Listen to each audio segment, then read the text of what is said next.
जय हिंद। देखिए 15वें राष्ट्रपति का चुनाव हो गया और उड़ीसा की आदिवासी समाज से आने वाली द्रौपदी मुर्मू जी हमारी 15वीं राष्ट्रपति बन गई हैं और इनका शपथ ग्रहण भी हो गया, सारी फॉर्मेलिटीज हो गई। हम लोग ये समझते हैं कि आखिर राष्ट्रपति का चुनाव कैसे होता है, इलेक्टोरल कॉलेज में कौन कौन वोट देता है, राष्ट्रपति उम्मीदवार बनने के लिए सबसे टफ योग्यता क्या होती है और एकल संक्रमणीय अनुपातिक पद्धति क्या होता है, इलेक्टोरल कॉलेज, इस सब के बारे में समझते हैं।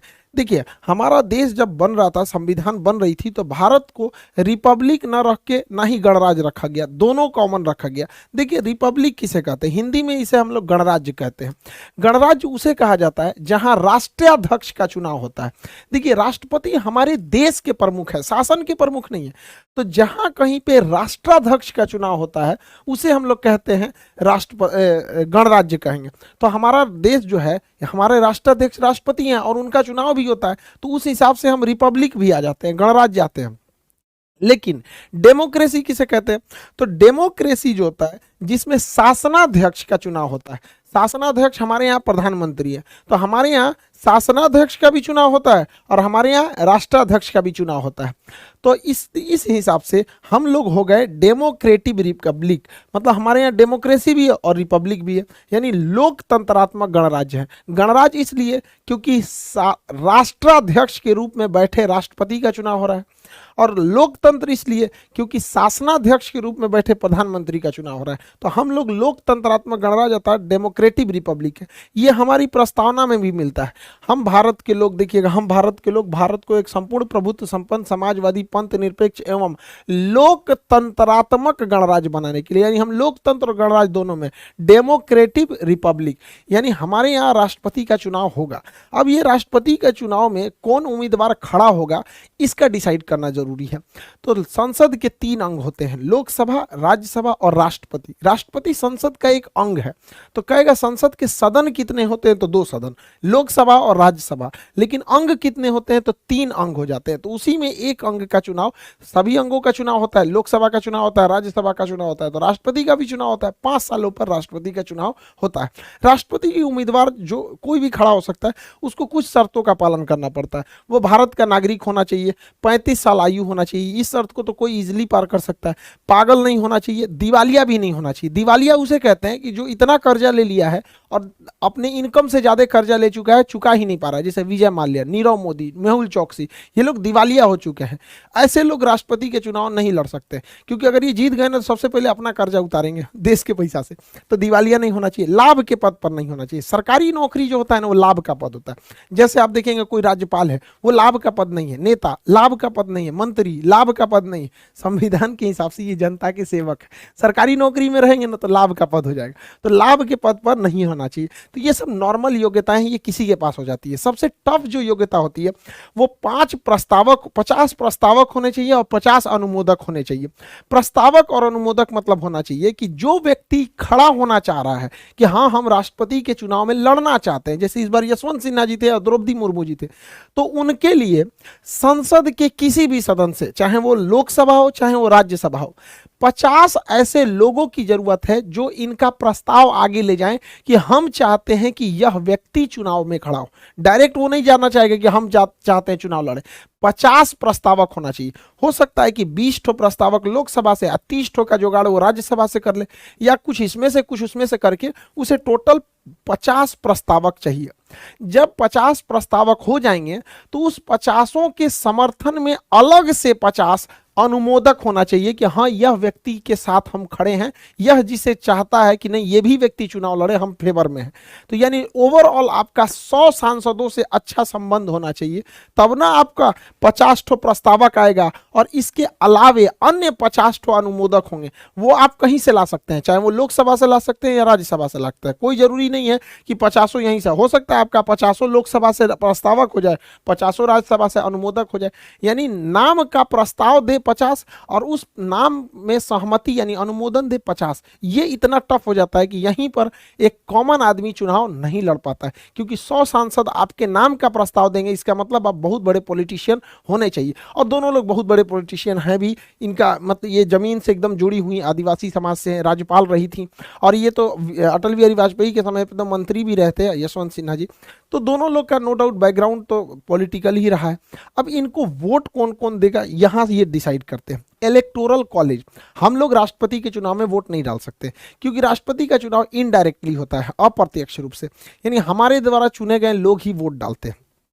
तो पहले हम ये समझ जाते हैं कि राज्यों से कौन कौन वोट डालेगा, फिर केंद्र में चलेंगे। देखिए, राज्य के लिए कानून बनाने की जिम्मेदारी विधानमंडल का होता है, और विधानमंडल जो होता है हर एक राज्य में होता है विधानमंडल। हमारे यहाँ 28 राज्य जो है, अभी 28 राज्य। तो देखिए 28 राज्यों में विधानसभा है, तो विधानमंडल के दो भाग होते हैं, एक होता है विधानसभा, एक होता है विधान परिषद। तो दो अंग हो गए। जिस तरह से संसद के दो अंग लोकसभा राज्यसभा, उसी तरह राज्यों में हर राज्य में विधानसभा के दो अंग, एक विधानसभा एक विधान परिषद। लेकिन विधान परिषद हर एक राज्य में नहीं है। पहले 7 राज्य में था, जम्मू कश्मीर तो टूट गया तो वहां का हटा ही दिया। टोटल 6 राज्यों में ही अभी विधान परिषद है। 6 राज्य, यूपी, बिहार, महाराष्ट्र, कर्नाटक, आंध्र प्रदेश, तेलंगाना। तो वो 6 राज्यों में विधान परिषद है। बाकी राज्यों में केवल और केवल विधानसभा होती है। तो राष्ट्रपति के चुनाव में कहा गया है कि विधान परिषद भाग नहीं लेगी। इसलिए कहा गया है कि विधान परिषद के लोग भाग नहीं लेंगे क्योंकि ये विधान परिषद हर एक राज्यों में नहीं है।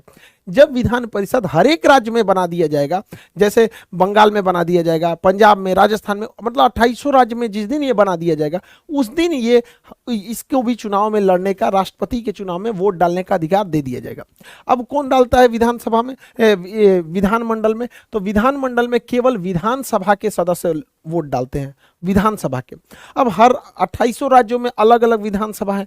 जैसे बिहार में 243 है, यूपी में 403 है। तो अलग अलग राज्यों में विधानसभा की जो सीटें हैं वो अलग अलग हैं। तो यहाँ पर राष्ट्रपति के चुनाव में वोट का वैल्यू नहीं, वोट नहीं बल्कि वोट का वैल्यू कितना है ये मायने रखता है। जैसे एक विधायक ने वोट 1 दिया तो वो 1 काउंट नहीं होगा, उसकी वैल्यू निकाली जाएगी, और ये वैल्यू कई हजार में भी जा सकते हैं। जैसे आपको पता 2800 राज्यों की विधानसभा चुनाव में वोट डालेगी, तो जो एमएलए होते हैं, विधानसभा में बैठने वाले को एमएलए कहते हैं और विधान परिषद में बैठने वाले को एमएलसी कहते हैं। तो एक एमएलए के वोट की जो वैल्यू होती है वो उस राज्य की जनसंख्या में भाग दे दिया जाता है। उस राज्य में टोटल कितने एमएलए की संख्या, जैसे बिहार की बात करेंगे तो 12 करोड़ जनसंख्या हो गई। अब बिहार में 243 विधायक यानी एमएलए हो गए। इनसे भाग देने के बाद फिर 1/1000 से कर देते हैं, तो वैल्यू निकलती है। इस फॉर्मूला को अगर आप ध्यान से देखेंगे तो आपको समझ में आएगा कि जिस राज्य की जनसंख्या ज्यादा है उस राज्य के एमएलए की वोट की वैल्यू ज्यादा रहेगी। जैसे उत्तर प्रदेश में यूपी की जनसंख्या सबसे ज्यादा 22 करोड़ है, तो यूपी की जनसंख्या में यूपी के जो एमएलए होंगे उनके वोट का वैल्यू सबसे ज्यादा होगा। सबसे ज्यादा होता है यूपी के। अब सॉल्व करना पड़ेगा, जैसे यहाँ 22 करोड़ जनसंख्या हो गई, बटा 403 विधानसभा के हैं तो उनको भाग देंगे, फिर 1/1000 करेंगे, तो ये वैल्यू जो निकलती है वो आती है 208। यानी अगर यूपी का कोई एक विधायक 1 वोट डालता है तो वोट काउंट होगा 1, लेकिन उसकी वैल्यू हो जाएगी 208। इस तरह से टोटल यूपी में 403 सीटें हैं। एक सीट की वैल्यू 208, तो 403 सीट की वैल्यू अकेले 83,824, यानी उत्तर प्रदेश से अकेले राष्ट्रपति को 83,824 वोट मिल जाता है, क्योंकि उत्तर प्रदेश की जनसंख्या ज्यादा है। उसी तरह अगर देखेंगे सबसे कम जनसंख्या सिक्किम में, तो सिक्किम की जनसंख्या बहुत कम है, तो सिक्किम की जनसंख्या बटा वहां के टोटल एमएलए की संख्या से भाग देंगे तो सिक्किम में एक एमएलए की वोट की वैल्यू बहुत ही कम होती है, लगभग 7, मतलब बस 7 होती है, और टोटल 32 सीट है। तो वहां सिक्किम पूरा स्टेट से महज 224 वोट मिल पाते हैं। तो देखिए यूपी इसलिए इलेक्शन के हिसाब से बहुत आगे है, मतलब फेमस है, उसकी वैल्यू बहुत ज़्यादा है। इस हिसाब से जैसे हम यहाँ 2 यूपी का बताया, सिक्किम का बताया, हर एक राज्य का जब निकालेंगे तो 2800 राज्य के टोटल जो विधायक हैं 2800 राज्य में उसको मिलाएंगे तो 4033 टोटल एमएलए आएंगे, 4033। जैसे बिहार में 243, यूपी में 403, ऐसे टोटल मिलाएंगे 2800 राज्य की तो टोटल एमएलए आते हैं 4033, और हर एमएलए की वोट अलग अलग होती है, जनसंख्या पे डिपेंड करती है।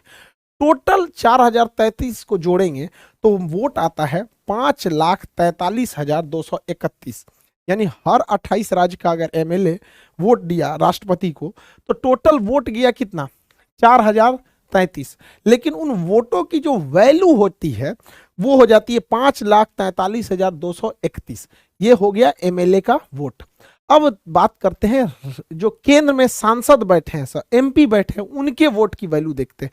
तो उनका वोट का वैल्यू निकालने से पहले आपको यह पता होना चाहिए, तभी निकल सकता है, इसलिए पहले हम इसको बताएं।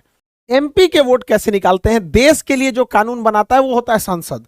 तो संसद में लोकसभा और राज्यसभा में निर्वाचित सदस्य ही वोट डालते हैं। निर्वाचित सदस्य देखिए 543 जो होते हैं वो ही निर्वाचित होते हैं लोकसभा में, टोटल के टोटल निर्वाचित नहीं होते हैं। 2 एंग्लो इंडियन वोट नहीं डाल सकते हैं। एंग्लो इंडियन उन्हें बोला जाता है कि जब यहाँ पे अंग्रेज रहते थे, यानी यूरोप वाले जब हमारे यहाँ शासन करते थे, तो कुछ ब्रिटेन वालों का शासन था, फ्रांसीसियों का था, पुर्तगालियों का था, डचों का था, डेनमार्क वालों का था, स्वीडन वालों का था। तो वो लोग क्या करते थे, यहाँ की महिलाओं से शादी भी कर लेते थे, और यहाँ से जो उनके बाल बच्चे होते थे वो एंग्लो इंडियन कहलाते थे, यानी अंग्रेज पिता और मतलब भारतीय माँ, तो एंग्लो इंडियन कहलाते थे। जब भारत गुलाम था तो हजारों की संख्या में यहाँ अंग्रेज रहते थे, तो उनकी यहाँ फैमिली भी होती थी। तो जब देश आज़ाद हुआ तो देश ने सोचा कि इनकी बात कौन सुनेगा, तो एंग्लो इंडियन के लिए 2 सीटें कह दिया गया कि राष्ट्रपति अपने कोटा से उन्हें चुन के यहाँ पे भेज देगा। तो 2 एंग्लो इंडियन का चुनाव नहीं होता है, बल्कि राष्ट्रपति सेलेक्ट कर लेते हैं। इसलिए कहा जाता है कि जब राष्ट्रपति सेलेक्ट किया है तो ये राष्ट्रपति का ही फेवर करेगा, इसलिए इसको वोट ही मत डालने दो। तो लोकसभा से 2 एंग्लो इंडियन वोट नहीं डालते हैं। लोकसभा में टोटल 543 ही लोग वोट डालते हैं, और राज्यसभा में 233, 250 का 250 वोट नहीं डालता है, 233 ही राष्ट्रपति के चुनाव में वोट डालते हैं। 12 सदस्यों का राष्ट्रपति चुनते हैं, जैसे खेल से किसी को चुन लिए, फिल्म से चुन लिए, कला से चुन लिए, संस्कृति से चुन लिए। तो राष्ट्रपति अगर किसी को चुना है और उस व्यक्ति को वोट डालना रहे तो उसी राष्ट्रपति का फेवर करेगा, उसी से पूछ लेगा किसको वोट डाले, जनता ने तो उसे चुना नहीं है। तो लोग यहाँ का दिया गया, जनता ने जिसे वोट दिया वही चुनेगा। तो संसद के 2 सदन, लोकसभा और राज्यसभा। तो लोकसभा से टोटल 543 लोग वोट डालेंगे और राज्यसभा से 233 लोग डालेंगे, यानी टोटल संसद से बात करेंगे तो 776 वोट होता है, और टोटल राज्यों की विधानसभा को मिलाएंगे तो 4033 होता है। तो यानी इतने लोग वोट डालेंगे, इनकी वैल्यू निकाला जाए। तो देखिए ध्यान से इसको समझिएगा, एक एमपी के वोट की जो वैल्यू होती है, एमपी के वोट की वैल्यू जो होती है, ये टोटल एमएलए की वैल्यू, टोटल एमएलए की वैल्यू कितनी है, ये 5,43,231। तो टोटल एमएलए की वैल्यू बटा टोटल एमपी, टोटल एमपी कितने हुए, 776, यानी टोटल एमएलए 5,43,231 बटे 776। जब इसको भाग देते हैं तो एक एमएलए की वोट 700 आती है, एक एमपी की वोट 700 आती है। इसको जब भाग देते हैं तो अब देखिए, एक एमपी की वोट 700 और टोटल राज्यसभा लोकसभा मिला के टोटल एमपी कितने वोट डालने जा रहे हैं, 776। तो 700 गुणे 776 करेंगे तो ये भी आता है 5,43,200, यानी टोटल एमपीओ की वोट की वैल्यू भी 5,43,200 और टोटल राज्यों के एमएलए को भी मिलाया जाएगा तो 5,43,231, यानी ये वाला थोड़ा 31 को वैल्यू ज्यादा आ रही है, वो तो वैल्यू है वजह। तो यानी आप समझ गए कि सांसदों की टोटल वैल्यू बराबर राज्य, हर एक राज्यों के एमएलए के वैल्यू को मिला देंगे तो बराबर आ रहा है। तो यानी अकेले संसद भवन 28 राज्यों के विधानसभा से बराबर वैल्यू रखती है। तो देखिए यहाँ पे 5,43,200 और 5,43,231, तो 31 है तो वैल्यू में ज्यादा है थोड़ा सा, ये दोनों बराबर हो गए। यानी अगर राष्ट्रपति के वोट में टोटल कहा जाएगा कितने लोग चुनाव वोट डालते हैं, तो विधानमंडल से 28 राज्य का मिला के 4,033 और संसद में 776, दोनों को जोड़ देंगे तो 4,809। यानी राष्ट्रपति के चुनाव में टोटल कितने लोग भाग लेते हैं, तो 4,809 लोग भाग लेते हैं। और इन 4,809 लोगों ने जो भाग लिया, यानी जो एमएलए और एमपी ने भाग लिया, वोट डाला, इनके टोटल वोट की वैल्यू कितनी होती है, तो वह वैल्यू होती है 10,86,431। 10,86,431 ये टोटल वैल्यू। यानी राष्ट्रपति के चुनाव में अगर किसी का वोट बर्बाद ना हो, इन्ने उन्ने नहीं मारे, तो टोटल इतना ही वोट आता है। इसी को कहते हैं राष्ट्रपति का इलेक्टोरल कॉलेज। यानी वोट डालने वालों की संख्या ज्यादा नहीं है, सांसदों की संख्या 776 और टोटल एमएलए की संख्या 4033 यानी 4809।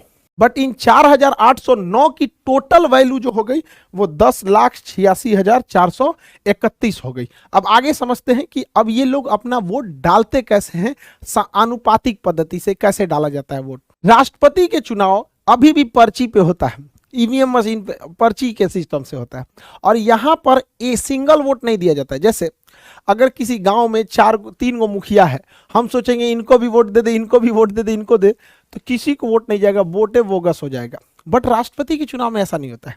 राष्ट्रपति के चुनाव में प्रिफरेबल वोट दिया जाता है, समानुपातिक पद्धति होती है। समानुपातिक पद्धति, समानुपातिक मतलब हमें सबको वोट देना है, जो जो चुनाव में खड़ा है हमको सबको वोट देना है। लेकिन जिस वोट को हम लोग देते हैं वो तो सिंगल वोट होता है, सिंगल, एक बार दीजिए बस किसी एक को, प्रोपोर्शनल वैल्यू नहीं दे सकते। जैसे हमारा मन किया कि 3 आदमी यहाँ चुनाव में खड़ा है, एक आदमी का नाम है राष्ट्रपति के चुनाव में ए, दूसरे का नाम है बी, तीसरे का नाम है सी, मान के चलिए। अब हम लोग को जो वोट देना है, यानी जो एमपी और एमएलए को वोट देना, आपको पता है इलेक्टोरल कॉलेज में कौन कौन वोट दे। इलेक्टोरल कॉलेज मतलब यार इन्हीं को इलेक्टोरल कॉलेज कहते हैं। 4033 ये 776 ये, इन्हीं को मिला देते तो इन्हीं को इलेक्टोरल कॉलेज कहते हैं। तो इन्हीं लोग को वोट डालना है। तो ये लोग ना सीक्वेंस में देते हैं, सबसे अच्छा कौन लगा, तो सपोज कीजिए किसी को सबसे अच्छा लगा ये, और 2 नंबर पे कहा कि ना बी वाला हमको ठीक नहीं लगता, इसको हम पसंद नहीं करते, हम 2 नंबर पे इनको रखेंगे। और 3 नंबर पे हम कहेंगे मजबूरी है कि सबको वोट देना ही है, तो चल भैया तुमको हम सबसे लास्ट कर दिए। यानी हम अपनी वरीयता क्रम में राष्ट्रपति उम्मीदवार जितने भी खड़े हुए हैं, जैसे इस बार 2 ही खड़े हुए थे, तो सपोज कीजिए 3 खड़े होते, तो हमको जितने लोग खड़े हैं सबको उनके वरीयता क्रम में वोट डालते जाना है। तो हमको सबसे अच्छा लगा, सपोज करिए किसी एक को सबसे अच्छा ये लगा यहाँ पे, समझ में आ रहा है कि नहीं आ रहा। अब अगला इंसान आया वोट डालने, अगला को लगा कि नहीं हमको ये पसंद नहीं है, हम इसको 2 नंबर पे डालेंगे, और हमको ये वाला ज्यादा पसंद है, ये वाला उम्मीदवार को हम 1 डालेंगे, आई तो हमको पसंद है नहीं, हम इनको 3 डाल दिए।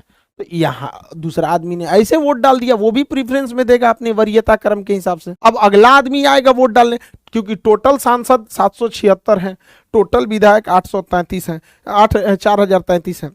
तो अब अगला आदमी आएगा वोट डालने, वो कहता है कि नहीं हम सबसे ज्यादा पसंद करते हैं ए को, और 2 नंबर पे पसंद करते हैं बी को, और 3 को तो हम एकदम लास्ट में देंगे। ये दे दिया यहाँ पर, ऐसे कर दिया यहाँ पर।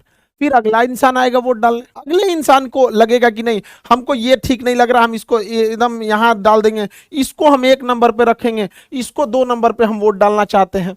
इसी तरह करते करते नेक्स्ट आएगा तो वो इसको कर देगा कि भाई हम इसको 3 नंबर पे रखते हैं, इनको 2 नंबर पे रखते हैं, इसको 1 नंबर पे रखते हैं। अब इस तरह से करते करते हम 4809 का थोड़े ना करेंगे, हम यहाँ एग्जाम्पल में इतने लोगों से वोट डला दिए, 1 2 3 4 5 आदमी से वोट डला दिए। ऐसे ही कर करके टोटल वोट कितना जाता है 776 और 4033 यानी 4809 वोट जाता है। तो हम पूरा यहाँ नहीं ना वोट डालते फिरेंगे यहाँ पर ताकि भर जाएगा, जगह भर जाएगा, हम बस इसे समझाए हैं। इस तरह से डाला जाता है वोट।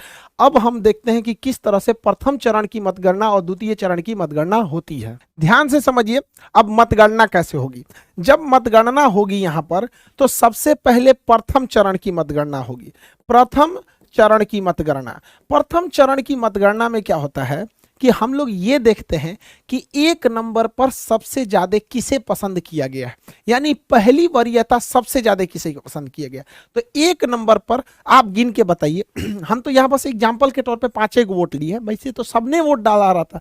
1 नंबर पे कितने लोगों ने सेलेक्ट किया है, ध्यान से देखिए। 1 नंबर पर ए को 1 2 यानी 2 लोगों ने इसे पहली प्राथमिकता दी है, और इनको देखिए 1 और 2, इसको भी 1 नंबर पर 2 लोगों ने प्राथमिकता दे दी है, और इनको केवल 1 ही ने दिया है। अब बताइए कौन जीतेगा। देखिए सबसे ए को पहली वरीयता 1 और 1 2 लोगों ने वरीयता दिया था, और बी को भी दो लोगों ने पहली वरीयता दे दिया था, इनको तो पहली वरीयता एक ही आदमी दिया था, तो ये दोनों तो बराबर हो गए, ये तो एकदम क्या हो गए, खत्म हो गए। तो इनमें क्या होता है कि इनके वोट को इन दोनों में ट्रांसफर कर दिया जाता है, कहा जाता है कि तुम जाओ, अब हारिए गए हो तो घरे चल जाओ, तुम्हारे वोटों का कोई वैल्यू नहीं है। तो इसे कहते हैं सिंगल ट्रांसफरेबल, एकल संक्रमणीय। तो ये हो गया एकल संक्रमणीय गिनने का तरीका। और अनुपातिक पद्धति मतलब हो गया हम सबको उनके अनुपात में वोट डालेंगे। तो राष्ट्रपति का चुनाव एकल संक्रमण, यानी जो कम वोट पाया है उसका वोट बाकियों को दे दिया जाता है कि भाई तुम जाइए रहो तो हमेशा के लिए जाओ, और तुम जीत रहे हो तो अच्छा से जीतो। और अनुपातिक पद्धति का मतलब होता है कि अनुपात में वोट डालना है। समझ में आ गया कि नहीं? अब ये बताइए, पहली चरण की मतगणना में तो कोई जीता ही नहीं, दोनों बराबर हो गए। अब बताइए ए जीतेगा कि बी? तब यहां होता है द्वितीय चरण की मतगणना।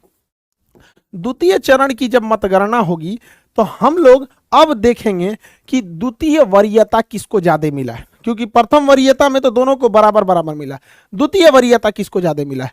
तो 2 नंबर पर इनको एक आदमी ने पसंद किया, 2 नंबर पर एक आदमी ने यहां पर पसंद किया है, तो यहां लिखेंगे 1। और कोई इनको 2 नंबर पर रखा है? नहीं, ये तो खत्म ही हो गए। इनको 2 नंबर पे कितने लोगों ने रखा है? 1 और 2, यानी इनको 2। इस हिसाब से विजेता हो गए 2 नंबर, यानी बी वाला व्यक्ति विजेता हो गया। और यह बी जो विजेता हुआ है वो प्रथम चरण में नहीं हुआ है, वह द्वितीय चरण में हुआ है।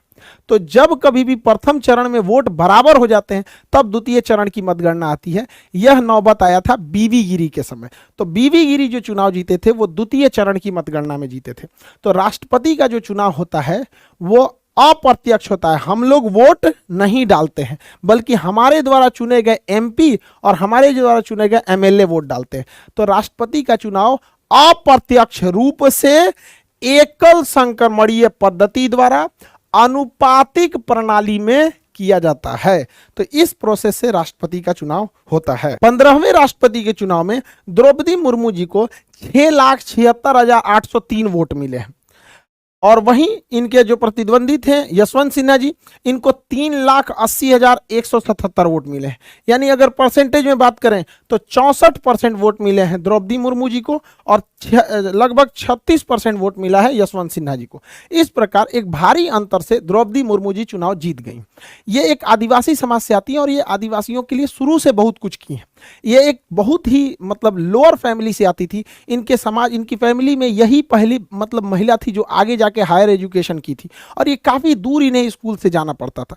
कई बार ये अपने राजनीतिक करियर में आदिवासियों के लिए बहुत सारे आवाज़ों को उठाए हैं। ये रामनाथ कोविंद जी का जगह लेंगे। लेकिन किसी भी समाज का भला केवल एक व्यक्ति से नहीं हो सकता जब तक वो पूरा समाज नहीं पढ़ेगा। हमारे रामनाथ कोविंद जी दलित समाज से आते थे, 5 साल राष्ट्रपति रहे। दलित समाज में बहुत ज़्यादा उत्थान देखने को नहीं मिला। वैसे ही हमारे आदिवासी समाज से आती हैं द्रौपदी मुर्मू जी। तो ऐसा नहीं है कि बहुत ज़्यादा परिवर्तन देखने को मिलेगा। जब तक कोई भी समाज खुद शिक्षित नहीं होगा तब तक कुछ नहीं हो सकता है।